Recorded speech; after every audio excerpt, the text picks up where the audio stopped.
Je te partage les 5 pièges qui viennent alourdir ta charge mentale.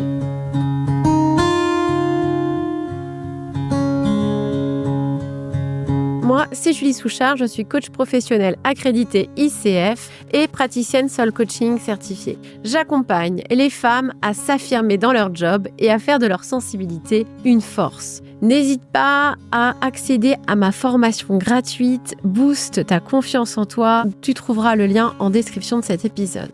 Et encore une fois, je me permets de te demander de liker, de partager, de commenter cet épisode parce qu'en fait, ça m'aide beaucoup. Donc, je vous en remercie par avance et c'est parti.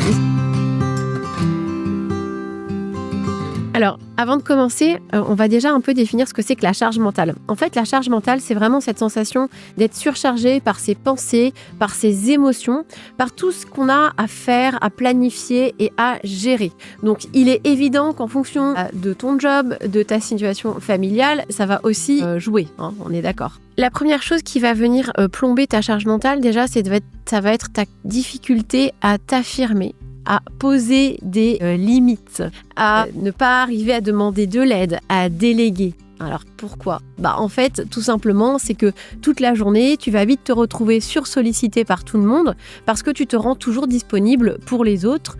Tu n'oses pas dire non. Si tu es déjà sous l'eau et qu'on te donne une mission supplémentaire, tu dis oui. Quand on demande un service alors que tu es déjà complètement sous l'eau, tu dis oui. Et puis, tu es dérangé tout le temps, toute la journée. Donc, tu as du mal aussi à être concentré sur quelque chose sur une certaine durée. Déjà, tout ça, ça va vraiment venir alourdir ta charge mentale. Le deuxième point, c'est ton niveau d'exigence.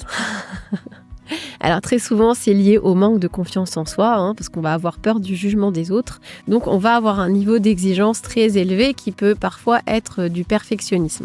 Et ça, c'est clair que ça vient vraiment alourdir ta charge mentale parce que chaque tâche que tu dois accomplir, sur chaque dossier que tu dois faire, tu te fixes un objectif qui est presque inatteignable. Donc tu vas passer beaucoup de temps sur les détails, etc. Et quand tu as un job, si tu travailles dans les RH notamment, être perfectionniste avec tout ce que tu as à faire, parce que c'est un métier qui est souvent très transverse, ça vient gonfler ta charge mentale en fait.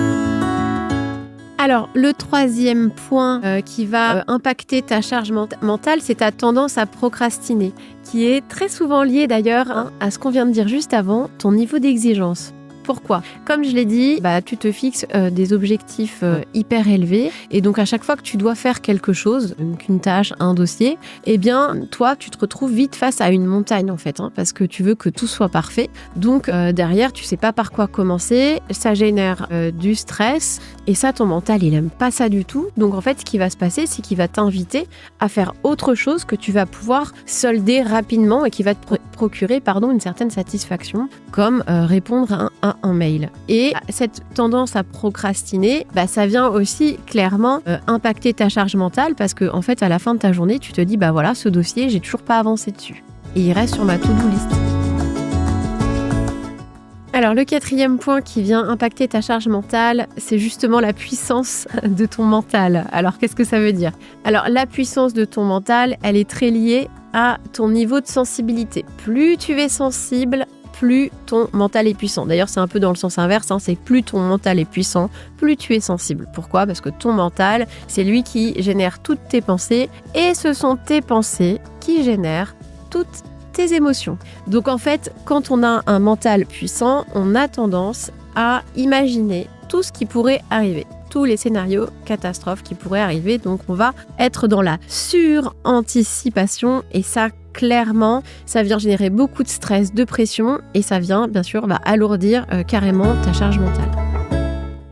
Enfin, le dernier point, c'est un petit peu ton côté multitâche permanent. Alors, qu'est-ce que ça veut dire ?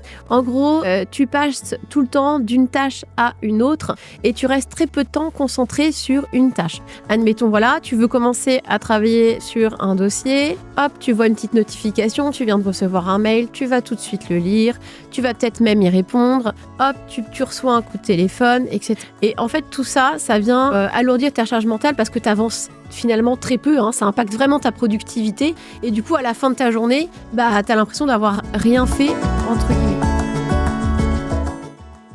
Du coup, pour alléger ta charge mentale, il y a vraiment 3 choses sur lesquelles il va falloir que tu travailles. La première, c'est ta confiance en toi. Et oui, il va falloir que tu travailles dessus parce que c'est ça qui va te permettre de prendre un peu plus de hauteur, de pouvoir t'affirmer, de pouvoir oser dire non et puis de revoir un peu ce niveau d'exigence qui est trop élevé. La deuxième chose, c'est de pouvoir aussi, entre guillemets, travailler sur ton mental. Alors, et l'idée, c'est vraiment, si tu es très sensible, d'arriver à reprendre le pouvoir justement sur ton mental pour faire justement de cette sensibilité une force. J'ai fait plein de vidéos là-dessus.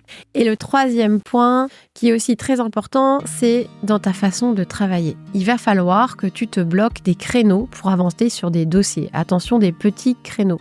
Que tu planifies tes tâches, que tu les découpes. Et c'est pareil pour les mails. Il faut que tu aies un créneau dans ta journée où tu traites tes mails et pas au fil de l'eau. Parce que ça joue vraiment sur ta productivité et surtout sur en fait, ton stress et ta charge mentale. Alors oui, je sais, tous ces axes de travail sont assez difficiles quand on est toute seule. Donc n'hésite pas à rejoindre mon programme que j'ai vraiment créé justement pour t'aider à créer, à mettre en place justement un nouveau fonctionnement, de nouvelles routines pour pouvoir t'affirmer, prendre confiance en toi, pouvoir retrouver un équilibre entre ta vie pro et ta vie perso et puis aussi retrouver ton énergie. Donc voilà, si ça t'intéresse, n'hésite pas à consulter mon programme. Je te mets le lien en description de cet épisode.